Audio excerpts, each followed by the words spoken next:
नमस्कार, स्वागत है दोस्तों आपका। आप देख रहे हैं क्रिएटिविजन न्यूज के एक्सप्लेनर और आपके साथ मैं हूं शबाब। 9 अक्टूबर को बसपा सुप्रीमो मायावती ने एक बात तो बिल्कुल साफ कर दी मान्यवर कांशीराम जी के परिनिर्वाण दिवस के मौके पर विशाल रैली करके कि कोई भी उन्हें उत्तर प्रदेश में कमजोर ना समझे। एक बात। दूसरी बात, उन्होंने यह साफ कर दिया कि जिस वोट बैंक को उनसे छूट जाने की बात कही जा रही थी, कहा यह जा रहा था कि दलित खास करके मायावती और बसपा से दूर जा चुका है। इस रैली ने यह साफ कर दिया कि ऐसा कुछ नहीं है, जो उनका था वो उनका है। फिलहाल चुनाव अभी दूर है। यह भीड़ कैसे वोट बैंक में तब्दील होगी, यह भीड़ कैसे मायावती को सत्ता के शिखर तक पहुंचाएगी, इसके लिए तो इंतजार करना होगा। लेकिन इस रैली से बहुत सारी ऐसी बातें भी निकली जो शायद आपको टीवी चैनलों पर या सोशल मीडिया पर भी देखने को नहीं मिली। सबने वही दिखाया, बहन जी बोली, बहन जी ये बात, बहन जी वो बात। एक नैरेटिव बना दिया टीवी मीडिया ने और सोशल मीडिया ने। बहन जी ने जो बीजेपी के लिए, सरकार के लिए, मौजूदा सरकार के लिए एक बात कही। आप ये बात समझिए, कांशीराम बहुजन समाज पार्टी के लिए क्या है ये आपसे छुपा नहीं है। मायावती के लिए क्या है ये आपसे छुपा नहीं है। उनका परिनिर्वाण दिवस था, जिस जगह होना था, कोई मैदान तो है नहीं है, ये तो स्मारक है ना। तो बहन जी ने एक चिट्ठी लिखी कि भाई स्मारक का रखरखाव करा दिया जाए, ठीक करा दिया जाए। सरकार ने करा दिया तो मायावती ने इसका धन्यवाद दे दिया। इसमें क्या बुरा हो गया? लेकिन एक नैरेटिव, एक नरेशन बना दिया गया कि मायावती बहुजन समाज पार्टी बीजेपी की बी टीम है, इस रैली को बीजेपी के लिए कराया गया था। हम इस पर बात नहीं करेंगे। हम बात करेंगे इस खबर से निकली दो और खबरों की जिसे आपने अब तक कहीं नहीं देखा। पहली खबर, मायावती के उन 5 सिपहसालारों का जिक्र करूंगा जिन्होंने इस रैली को तो जोरदार, शानदार, जिंदाबाद बनाया ही बनाया। इसके साथ ही साथ ये 5 लोग मायावती के लिए 2027 में बड़ी की फैक्टर होने जा रहे हैं। ये मायावती के हाथ की वो 5 उंगलियां हैं जो मुट्ठी बनने जा रही हैं। उत्तर प्रदेश की सियासत में यह बहुत दिलचस्प मोड़ है और इस मोड़ पर कई ऐसी चीजें आपको दिखेंगी जो आपको यह बताएंगी कि कैसे मायावती एक बार फिर लौट रही। इसके अलावा आपको यह भी बताऊंगा कि कैसे इस रैली के बाद मायावती ने एक बड़ी बैठक बुला ली है। यह बैठक 16 अक्टूबर को लखनऊ में बुलाई गई है। इन दोनों खबरों को ब्रीफ में बताऊंगा, डिटेल में समझाऊंगा कि क्या है मायावती का आगे का प्लान। तो दोस्तों, 2027 के विधानसभा चुनावों की दिशा तय करने के लिए मायावती की रैली काफी है। बहुजन समाज पार्टी की मुखिया मायावती ने लखनऊ में जो कर दिखाया अपनी इस महारैली के जरिए, इस महारैली में न सिर्फ अपने भतीजे आकाश आनंद को उन्होंने उत्तराधिकारी के रूप में पेश किया, बल्कि एक पुरानी लेकिन कामयाब रणनीति को फिर से जिंदा कर दिया। वो रणनीति है सोशल इंजीनियरिंग की। जी हां, वही सोशल इंजीनियरिंग का फॉर्मूला जिसने 2007 में मायावती को कुर्सी पर बैठाया था, सत्ता तक पहुंचाया था। और अब यह लगता है कि 2027 के लिए वो भाजपा के सबसे बड़े वोट बैंक में भी सेंधमारी कर रही है। आपको खाली यही दिखाया जा रहा है कि सब कुछ भाजपा के लिए हो रहा है, लेकिन मायावती ने अपनी इस बात से कैसे एक तीर से कई शिकार किए हैं, यह बात आपको समझा रहा हूं। किस तरह ब्राह्मण और ठाकुर समाज पर वो बड़ी सेंधमारी कर रही हैं, कैसे, इस बात को गहराई से समझिए और देखिए कि मायावती पुरानी किताब से किस तरह नई कहानी लिखने की कोशिश कर रहे हैं।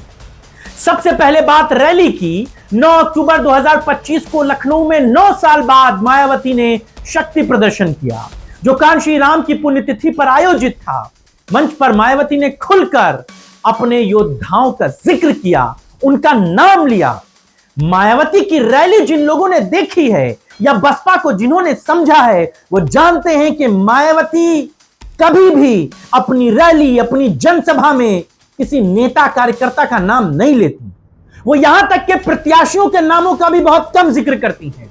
लेकिन इस बार उन्होंने अपने 5 लोगों का मंच से नाम लिया, उन 5 लोगों को मंच पर अगली पंक्ति में मायावती के बराबर कुर्सी दी गई थी, जो यह साफ संकेत देता है कि बसपा अब सिर्फ दलित वोट बैंक पर निर्भर नहीं रहना चाहती। मायावती ने मंच से नाम पुकारे। सबसे पहला नाम था आकाश आनंद का। आकाश आनंद उनके भतीजे जो दलित समाज से आते हैं, बहुजन समाज पार्टी के राष्ट्रीय समन्वयक हैं। उन्होंने मेरा साथ देने वाले के रूप में मायावती ने पेश किया। मायावती ने कहा कि आकाश आनंद मेरा साथ देने वाले हैं और आपको इनका साथ देना है। उन्होंने समर्थकों से उनका साथ मांगा। आकाश आनंद दलित समाज से हैं। उनके पिता आनंद कुमार को भी मायावती ने मंच से आवाज दी। वो परिवार के करीबी हैं, संगठन में बड़ी जिम्मेदारी निभाते हैं। मायावती ने उनके बारे में बहुत कुछ कहा है। तीसरे नंबर पर थे ब्राह्मण समाज से सतीश चंद्र मिश्रा। उन्होंने सिर्फ सतीश चंद्र मिश्रा का नाम नहीं लिया, बल्कि उनके बेटे कपिल मिश्रा का भी नाम लिया। वैसे तो कपिल मिश्रा बहुजन समाज पार्टी में कोई एक्टिव मेंबर नहीं है, लिखा पढ़ी में नहीं है, बावजूद इसके बहुजन समाज पार्टी ने वरिष्ठ नेता और राज्यसभा सांसद सतीश चंद्र मिश्रा को मंच से आवाज देकर सवर्ण वोटों को लुभाने की रणनीति पर एक जोरदार प्रहार किया है। इसके बाद आता है नाम विधायक उमाशंकर सिंह का। ठाकुर समाज से आते हैं, बहुजन समाज पार्टी की रहनुमाई विधानसभा में करते हैं। मंच पर खास तौर पर इन्हें भी जगह दी गई थी। यह संकेत देता है कि क्षत्रिय वोट पर भी मायावती की बड़ी नजर है। इसके बाद तीसरा सबसे बड़ा वर्ग ओबीसी, जहां से आते हैं प्रदेश अध्यक्ष विश्वनाथ पाल। बहुजन समाज पार्टी के उत्तर प्रदेश के अध्यक्ष ओबीसी के बड़े चेहरे हैं। इसके साथ ही साथ मुस्लिम समाज से भी मायावती ने लोगों का नाम लिया। मायावती ने अपनी इस रैली से साफ कर दिया कि वो सिर्फ अब दलित वोट बैंक पर ही निर्भर नहीं है। मंच पर ये चेहरे मौजूद थे, हर वर्ग का प्रतिनिधित्व मौजूद था, जो बहुजन समाज पार्टी की सर्वजन हिताय वाली पुरानी लाइन को फिर से जोड़ता दिख रहा है। मायावती ने अपने मन से जो बात कही उसमें कहा कि जैसे आपने मेरा साथ दिया है, अब आकाश का देना है। यह न सिर्फ उत्तराधिकारी की घोषणा थी, बल्कि एक नई सोशल इंजीनियरिंग की शुरुआत थी। अब सवाल यह भी है कि रणनीति 2027 के ऐतिहासिक चुनाव में मायावती के उस सोशल इंजीनियरिंग फॉर्मूले से किस तरह चमत्कार दिखाएगी, इसका इंतजार रहेगा। बहुजन समाज पार्टी जो पहले सिर्फ दलित मुस्लिम गठजोड़ पर टिकी रहती थी, वो अचानक ब्राह्मणों को कैसे अपने साथ ला रही है, यह भी बात समझिए। ब्राह्मण उम्मीदवारों पर बहुजन समाज पार्टी ने बड़े दांव लगाए। खास तौर से आप 2007 में जब जाएंगे तो 40 से ज्यादा ब्राह्मणों को मायावती ने टिकट दिया था। ऐसा पहले कभी नहीं हुआ था। सतीश चंद्र मिश्रा जैसे नेताओं को आगे कर कर सवर्ण वोटों का ध्रुवीकरण उन्होंने रोका, सर्वजन हिताय का नारा दिया, और तमाम बातें जो मायावती ने 2007 में एग्जीक्यूट की थी, वो इस बार फिर से दिख रही हैं। सपा बसपा गठबंधन जब टूटा 2019 में, उसके बाद भी मायावती ने खड़े होने की बहुत कोशिश की, लेकिन फॉर्मूले हिट नहीं हुए। मायावती अब सबसे पुराने अपने ब्रह्मास्त्र को चला चुकी हैं। मायावती के फैसले बहुजन समाज पार्टी की पूर्ण बहुमत वाली सरकार की याद दिलाते हैं। दलित वोट का कोर बेस मजबूत रखते हुए सवर्णों को लपेटकर मायावती ने भाजपा और सपा दोनों को चूना लगाया था। नतीजा क्या था? एक स्थिर, एक अपने पूर्ण बहुमत की सरकार, राजनीतिक इतिहास में एक अमिट छाप। और अब 2027 में भी मायावती इस बार भाजपा के, जी हां, खबर आपको भाजपा के फेवर वाली बताई जा रही है, लेकिन इस रैली में मायावती ने भाजपा के सबसे भरोसेमंद और मजबूत वोट बैंक ब्राह्मण और ठाकुर समाज पर सीधा हमला बोला है। बड़ी सेंधमारी करने की योजना मायावती की है। भाजपा उत्तर प्रदेश में ब्राह्मणों के करीब 10 से 12% और ठाकुरों के करीबन 8 से 10% वोट बैंक पर मजबूती दिखाना चाहती हैं। यह योगी सरकार की रीढ़ है, लेकिन रैली में सतीश चंद्र मिश्रा और उमाशंकर सिंह को प्रमुखता देकर मायावती ने साफ संदेश दे दिया है कि बसपा अब इन सवर्ण वर्गों के लिए दरवाजे खोल रही है। यह रणनीति भाजपा के इन वोट बैंक में असंतोष पैदा कर रही है। जैसे ब्राह्मणों में योगी सरकार की ठाकुर प्रधान छवि नाराजगी बताती है, या ठाकुरों में आरक्षण और नौकरियों पर बहस छेड़ती है, मायावती की चुप्पी मुसलमानों पर भी रणनीतिक है। यह वो वोट बैंक है जो मायावती का कभी सबसे भरोसेमंद रहा था। ओबीसी पर विश्वनाथ पाल जैसे नेताओं से फोकस और दलित कोर वोटर पर आकाश आनंद से मजबूती दिखाना, यह सब 2007 का ही फॉर्मूला तो है। वर्गों को जोड़ो, ध्रुवीकरण तोड़ो और भाजपा के मजबूत किले में सेंध लगाओ।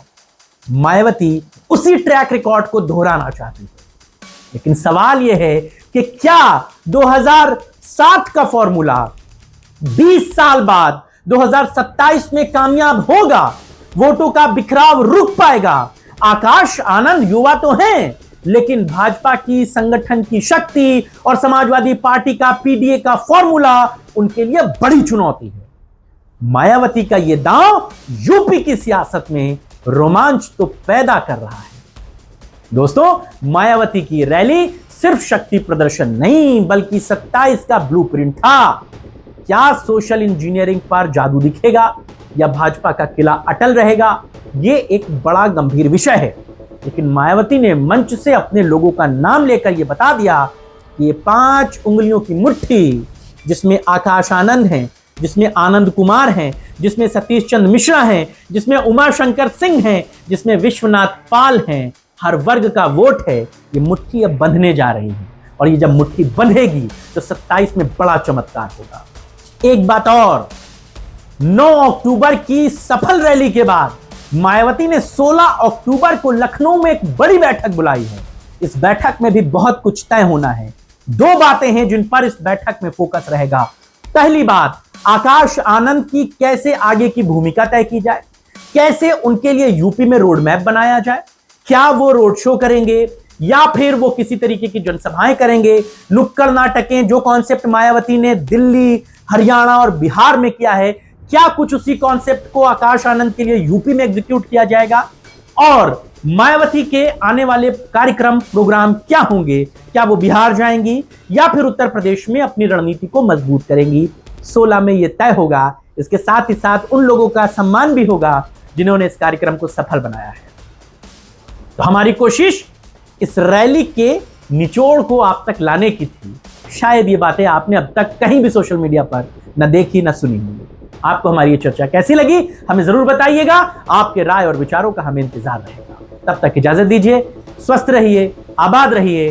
नमस्कार, जय हिंद।